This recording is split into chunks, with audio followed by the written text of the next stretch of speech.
Hello students, आज के इस लेक्चर में हम लोग डिस्कस करेंगे नेटवर्किंग डिवाइसेस के बारे में कि जो आपकी नेटवर्क डिवाइसेस होती हैं वो क्या होती हैं और नेटवर्किंग में कितनी आपकी डिवाइसेस यूज़ की जाती हैं। और साथ ही साथ आज के इस लेक्चर में हम लोग ये भी देखेंगे कि जो आपका नेटवर्किंग में OSI मॉडल है उसकी किस लेयर पे आपकी कौन सी नेटवर्किंग डिवाइस काम करती है। तो सबसे पहले यहाँ पर हम लोग ये देख लेते हैं कि नेटवर्क डिवाइस होती क्या है।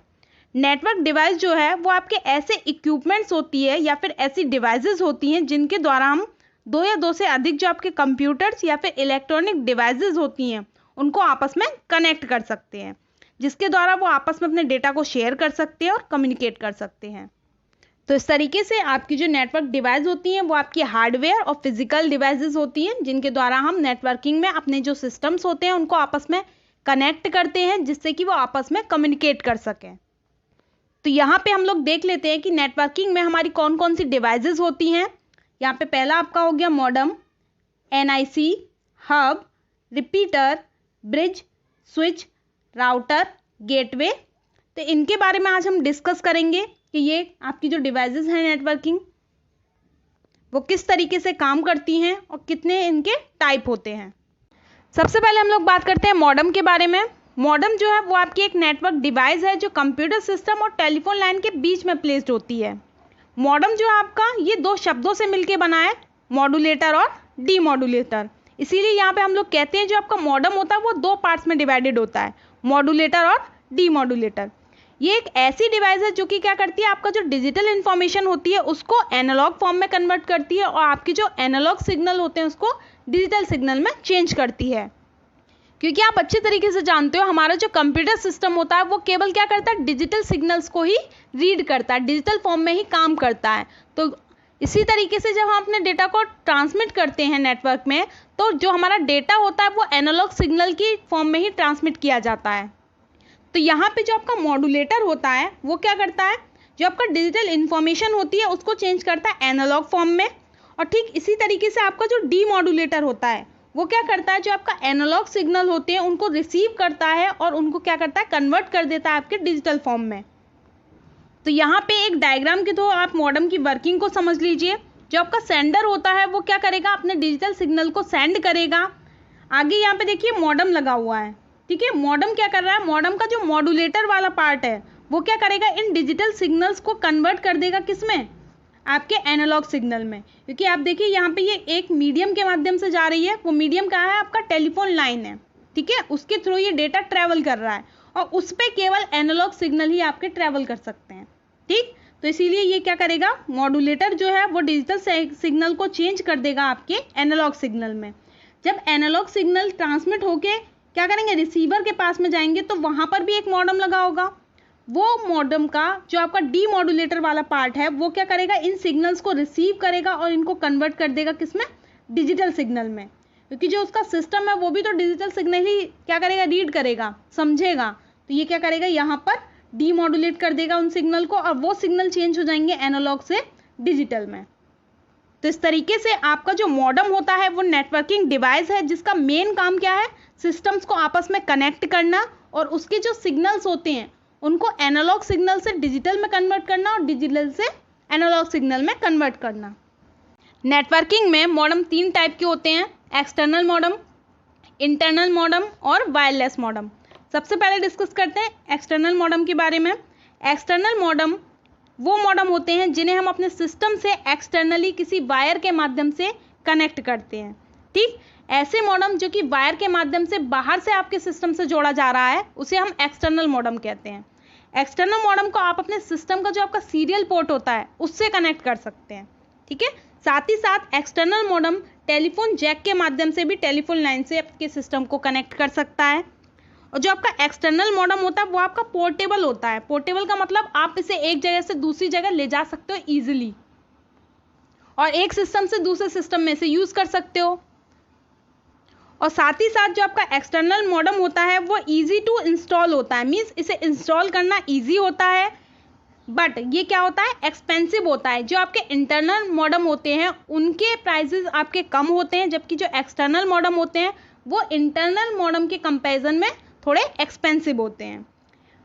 आपका जो एक्सटर्नल मॉडेम होता है वो क्या करता है, आपको high data transmission speed provide करता है। मीन्स एक्सटर्नल मॉडेम में क्या होता है, जो आपका डेटा ट्रांसमिशन रेट होता है वो हाई होता है, स्पीड ज़्यादा होती है डेटा ट्रांसमिशन की एक्सटर्नल मॉडेम में।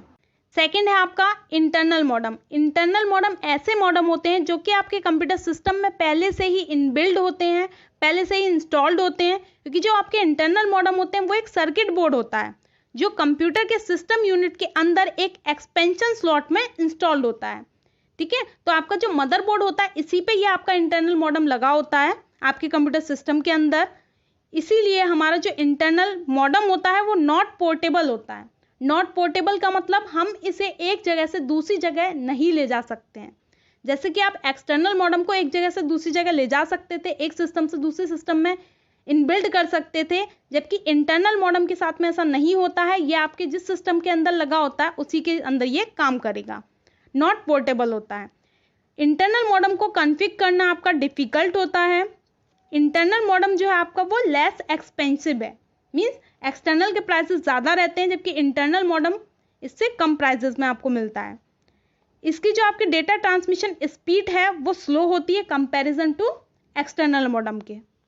तो यहाँ पे आई होप इंटरनल मॉडेम आपका क्लियर हो गया होगा। इंटरनल मॉडेम ऐसे मॉडेम होते हैं जो आपके कंप्यूटर सिस्टम के अंदर पहले से ही इनबिल्ड होते हैं। थर्ड है आपका वायरलेस मॉडेम। वायरलेस का मतलब आपको यहाँ पे क्लियर होगा, इसके नाम से ही क्लियर हो रहा है ये कि वायर के बिना ये काम करेगा। ऐसा मॉडेम जो कि वायरलेस होता है वो हमारा वायरलेस मॉडेम कहलाता है। वायरलेस मॉडेम जो है वो एयर के माध्यम से डेटा सिग्नल को ट्रांसमिट करता है।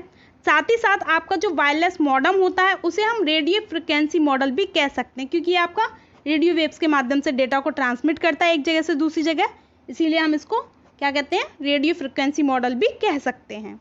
ठीक है, तो इस तरह से हम अपने नेटवर्किंग में वायरलेस मॉडेम का यूज़ जो है वो लैपटॉप, आपका जो कंप्यूटर होता है और आपका जो डेस्कटॉप होता है उसको वायरलेस लैन में नेटवर्क से कनेक्ट करने के लिए करते हैं। जो आपके वायरलेस लैन होते हैं उसमें अगर आप अपने सिस्टम को कनेक्ट करना चाह रहे हो तो आप वायरलेस मॉडेम के माध्यम से उसे कनेक्ट कर सकते हो। सेकंड आपकी नेटवर्किंग डिवाइस है एनआईसी। एनआईसी एक नेटवर्क डिवाइस है जिसका फुल फॉर्म होता है आपका नेटवर्क इंटरफेस कार्ड। एनआईसी एक हार्डवेयर कंपोनेंट है जिसके बिना कंप्यूटर को नेटवर्क से कनेक्ट नहीं किया जा सकता है। किसी भी कंप्यूटर को नेटवर्क से कनेक्ट करने के लिए आपके कंप्यूटर सिस्टम में नेटवर्क इंटरफेस कार्ड का होना बहुत ज़रूरी है। जैसे कि इसके नाम से ही क्लियर हो रहा है, नेटवर्क इंटरफेस कार्ड ऐसा कार्ड जो कि नेटवर्क और कंप्यूटर सिस्टम के बीच में एक इंटरफेस क्रिएट करता है, उसे हम कहते हैं नेटवर्क इंटरफेस कार्ड। ठीक है, तो इसीलिए सिस्टम को इंटरनेट या फिर नेटवर्क से कनेक्ट करने के लिए सिस्टम के अंदर एनआईसी कार्ड का होना बहुत ज़रूरी है। अगर आपके सिस्टम के अंदर एनआईसी कार्ड नहीं है तो हम अपने सिस्टम को इंटरनेट से कनेक्ट नहीं कर सकते हैं, नेटवर्क से कनेक्ट नहीं कर सकते हैं। तो इस तरीके से आपका जो एनआईसी होता है वो कंप्यूटर में इंस्टॉल्ड एक सर्किट बोर्ड होता है छोटा सा, जो कि मदरबोर्ड पर लगा होता है। ये क्या करता है, आपके कंप्यूटर को नेटवर्क कनेक्टिविटी प्रोवाइड करता है। यहाँ पर हमारा जो एनआईसी है उसे हम कई नामों से, जैसे कि NIC Ethernet card, network card, LAN card, network adapter card, network interface unit और टर्मिनल एक्सेस पॉइंट, इतने नामों से हम एनआईसी कार्ड को जानते हैं। पहले के टाइम में हमारा जो एनआईसी कार्ड होता था वो एक्सटर्नल रूप से हमारे सिस्टम से कनेक्ट किया जाता था, बट आज के टाइम में क्या है, हमारा जो एनआईसी कार्ड होता है वो हमारे सिस्टम के अंदर ही इनबिल्ट आता है आपके मदरबोर्ड पर। यहाँ पर आपका जो एनआईसी कार्ड होता है उसका अपना एक एड्रेस होता है, अपना एक यूनिक एड्रेस होता है, जिसे कि हम बोलते हैं फिजिकल एड्रेस, या फिर आप इसे बोल सकते हो मैक एड्रेस। मैक की आपकी फुल फॉर्म होती है यहाँ पे मीडिया एक्सेस कंट्रोल एड्रेस। ठीक है, आपका जो मैक एड्रेस होता है जो कि आपके एनआईसी कार्ड का एड्रेस है वो आपका होता है 48 बिट का। ये 48 बिट का जो इसका यूनिक एड्रेस होता है यही क्या करता है, आपके सिस्टम को नेटवर्क में यूनिकली आइडेंटिफाई करता है। तो इस तरीके से आपका जो एनआईसी कार्ड होता है उसका अपना एक एड्रेस होता है जिसे कि हम फिजिकल एड्रेस बोलते हैं। ठीक है, और ये फिजिकल एड्रेस आपका 48 बिट का होता है। यहाँ पर आपके जो एनआईसी कार्ड होते हैं वो भी आपके दो टाइप के होते हैं, इंटरनल नेटवर्क इंटरफेस कार्ड और external network interface card. Internal network interface card जो होते हैं वो आपके ऐसे एनआईसी कार्ड होते हैं जो कि आपके मदरबोर्ड पर ही कनेक्टेड होते हैं।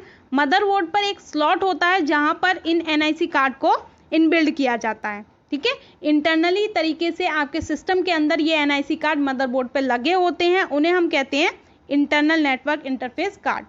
ये आपके जो होते हैं वो कनेक्टिविटी के आधार पर दो टाइप के होते हैं, PCI और ISA, ठीक है। इसी तरीके से आपके जो सेकंड वाला है वो होता है आपका external network card. External network card ऐसे कार्ड होते हैं जो कि एक्सटर्नल तरीके से आपके सिस्टम से कनेक्ट किए जाते हैं। आपका जो डेस्कटॉप होता है, अगर उसके अंदर आपका नेटवर्क इंटरफेस कार्ड नहीं है और हम उसे नेटवर्क से कनेक्ट करना चाहते हैं, जिसके लिए हमें हमारे पास में NIC कार्ड का होना बहुत ज़रूरी है, तो उस फॉर्म में हम एक्सटर्नल नेटवर्क इंटरफेस कार्ड का यूज़ करते हैं। एक्सटर्नल तरीके से अपने नेटवर्क इंटरफेस कार्ड को अपने सिस्टम के साथ में कनेक्ट कर देते हैं, तो वो होते हैं आपके एक्सटर्नल नेटवर्क कार्ड। ये भी आपके दो टाइप के होते हैं, वायरलेस और USB। वायरलेस वाले जो होते हैं वो वायरलेस तरीके से आपके सिस्टम के साथ कनेक्ट कर दिए जाते हैं, और दूसरे USB होते हैं वो USB पोर्ट के माध्यम से आपके सिस्टम से कनेक्ट किए जाते हैं।